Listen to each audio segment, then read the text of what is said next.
জম্মু ও কাশ্মীরে সন্ত্রাসী হামলার জেরে তৈরি উত্তপ্ত পরিস্থিতির মধ্যে বুধবার ভোররাতে পাকিস্তানের বেশ কয়েকটি শহরে একযোগে ক্ষেপণাস্ত্র হামলা চালিয়েছে ভারত। জবাবে পাল্টা হামলা চালিয়েছে পাকিস্তানও। পাকিস্তান বিমান বাহিনীর পাল্টা হামলায় ভারতের 5টি যুদ্ধবিমান, একটি ড্রোন এবং একটি ব্রিগেড সদর দপ্তর ধ্বংস হয়েছে বলে জানা গেছে। এই ঘটনার পর উদ্বেগ প্রকাশ করেছে চীন। ভারত ও পাকিস্তান উভয় দেশকে সংযত থাকার আহ্বান জানিয়েছে দেশটি। সংবাদ মাধ্যম এনডিটিভি জানিয়েছে, বুধবার সকালে চীনের পররাষ্ট্র মন্ত্রণালয় থেকে প্রকাশিত এক বিবৃতিতে এই আহ্বান জানানো হয়।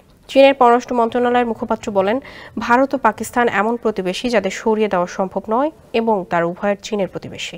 তিনি আরও বলেন, চীন সন্ত্রাসবাদের সব রূপের বিরোধিতা করে। তবে ভারতের সামরিক পদক্ষেপ নিয়ে দুঃখ প্রকাশ করেন তিনি এবং বর্তমান পরিস্থিতি নিয়ে উদ্বিগ্ন তারা।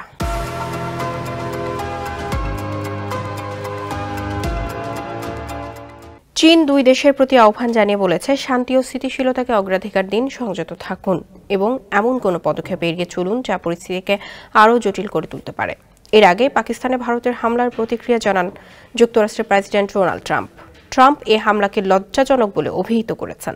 রয়টার্সের এক প্রতিবেদনে বলা হয়েছে, মার্কিন প্রেসিডেন্ট ডোনাল্ড ট্রাম্প বলেছেন, পাকিস্তান এবং পাকিস্তান নিয়ন্ত্রিত কাশ্মীরে ভারতের হামলা এটি লজ্জাজনক ঘটনা।